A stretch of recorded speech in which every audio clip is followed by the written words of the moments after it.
નમસ્તે વિદ્યાર્થી મિત્રો, આજે આપણે જોવાના છે starting of synchronous motor as squirrel cage induction motor, અથવા તો એવું પૂછાય કે starting with the help of damper winding. આપણને ખ્યાલ છે કે સિંક્રોનસ મોટર છે એ સેલ્ફ સ્ટાર્ટિંગ મોટર નથી, એટલે કે એને સ્ટાર્ટ થવા માટે કોઈ એક્સટર્નલ ફોર્સની જરૂર પડે છે. આપણે લાસ્ટ ટાઈમ જોયું હતું કે ટોટલ 4 મેથડ છે એને સ્ટાર્ટ કરવાની. પોની મોટરની મદદથી, સ્ક્વિરલ કેજની જેમ ચાલુ કરીને, સ્લીપરિંગની જેમ ચાલુ કરીને અને સ્મોલ ડીસી મશીન કપલ કરી અને તમે સિંક્રોનસ મોટરને સ્ટાર્ટ કરી શકો છો. આજે આપણે એની બીજી method starting as a squirrel cage induction motor અથવા તો starting with the help of damper winding, બંને કેસમાં આપણો આન્સર સેમ જ આવશે.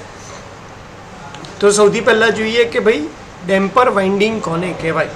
તો ડેમ્પર વાઇન્ડિંગનું પ્લેસમેન્ટ ક્યાં હોય છે? તો ડેમ્પર વાઇન્ડિંગનું પ્લેસમેન્ટ સિંક્રોનસ મોટરની આ જે રોટરના તમને પોલ દેખાય છે, આ પોલની અંદર સ્લોટ પાડવામાં આવે છે અને આ સ્લોટમાં કોપરના બાર ઇન્સર્ટ કરી અને બંને એન્ડથી એને શોર્ટ સર્કિટ કરવામાં આવે છે. એને આપણે ડેમ્પર વાઇન્ડિંગ તરીકે ઓળખીએ છીએ. એટલે ડેમ્પર વાઇન્ડિંગની મદદથી આપણે શું કરીએ છીએ તો કે સિંક્રોનસ મોટરના રોટરને એઝ એ ઇન્ડક્શન મોટર આપણે ફેરવી શકીએ છીએ. સ્ટેપ બાય સ્ટેપ પ્રોસિજર જોઈએ તો શું થશે? તો સૌથી પહેલાં આપણે શું કરશું તો 3 ફેઝ એસી સપ્લાય આપીશું સ્ટેટરમાંના આર્મેચર વાઇન્ડિંગને. જેવો આર્મેચર વાઇન્ડિંગને 3 ફેઝ સપ્લાય મળશે એટલે એ રોટેટિંગ મેગ્નેટિક ફિલ્ડ પ્રોડ્યુસ કરશે અને એ rotating magnetic field synchronous speed ઉપર ફરશે. હવે રોટેટિંગ મેગ્નેટિક ફિલ્ડ પ્રેઝન્ટ છે અને ડેમ્પર વાઇન્ડિંગની અંદરના જે કંડક્ટર છે એ સ્ટેડી છે, એટલે સ્ટેડી કંડક્ટર રોટેટિંગ મેગ્નેટિક ફિલ્ડને કટ કરશે અને ડેમ્પર વાઇન્ડિંગની અંદર EMF ઇન્ડ્યુસ થશે.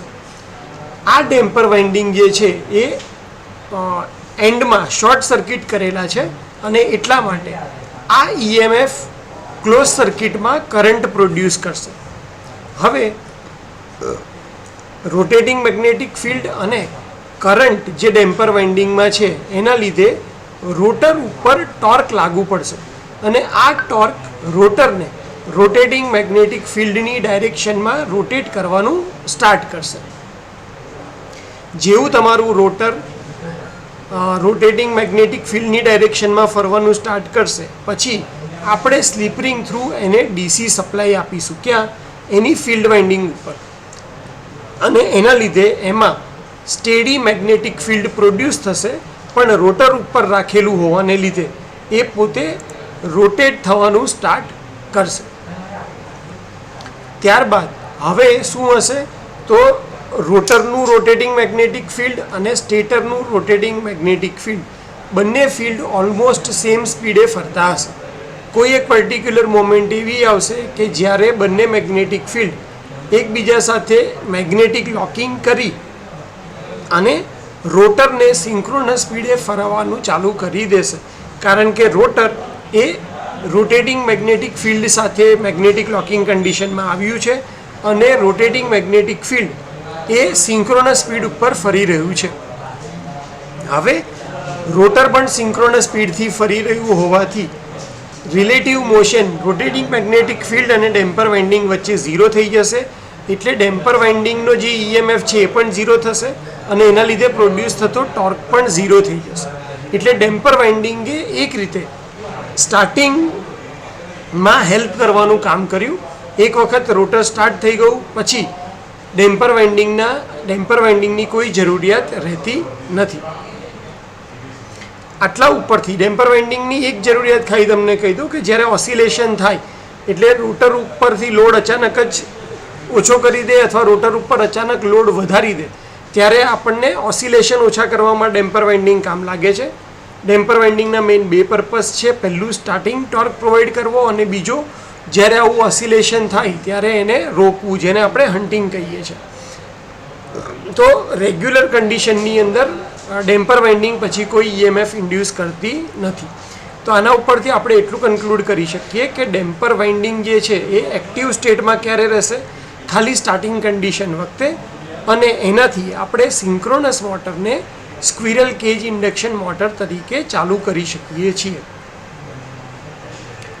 આ જે ટોર્ક પ્રોડ્યુસ થાય છે સ્ટાર્ટિંગમાં એ ખૂબ જ ઓછો હોય છે અને એટલા માટે આ મેથડ જે સ્ટાર્ટ કરવાની છે સિંક્રોનસ મોટરને એ લાર્જ કેપેસિટીવાળા સિંક્રોનસ મોટર માટે યુઝફુલ નથી થતી. ખાલી સ્મોલ કેપેસિટીવાળા સિંક્રોનસ મોટર માટે આપણે એને યુઝ કરીએ છીએ. એની ફિગરમાં તમારે આ જે ડાયાગ્રામ છે એ ડ્રો કરવાનો રહેશે કે જેમાં 3 ફેઝ સપ્લાય આપણે સ્ટાર્ટરને આપીએ અને સ્ટાર્ટર બાદ સ્ટેટરને મળે. રોટરમાં આપણે ડીસી સપ્લાય આપીએ છીએ. અહીંયા ખાલી જે રોટરના પોલ છે ત્યાં આગળ તમારે નાના નાના ડોટ એ દેખાડી દેવાના જેથી આપણે એને ડેમ્પર વાઇન્ડિંગ તરીકે ઓળખી શકીએ. તો હોપ કે તમને સિંક્રોનસ મોટર કે જે સેલ્ફ સ્ટાર્ટિંગ નથી એને સ્ટાર્ટ કરવા માટેની જે આ બીજી મેથડ છે કે સ્ક્વિરલ કેજ ઇન્ડક્શન મોટર તરીકે સ્ટાર્ટ કરીએ અથવા તો એમ કહીએ કે ડેમ્પર વાઇન્ડિંગની મદદથી સિંક્રોનસ મોટરને સ્ટાર્ટ કરવાનું એ ખ્યાલ આવી ગયો હશે, એના પોઈન્ટ ખબર પડી ગઈ હશે અને એક્ઝામમાં પૂછાશે તો તમારે આટલા પોઈન્ટ સાથે એને ડિસ્કસ કરીને લખવાનું રહેશે. વિડીયો શાંતિથી સાંભળવા માટે અને તમારો ટાઈમ આપવા માટે થેન્ક યુ સો મચ.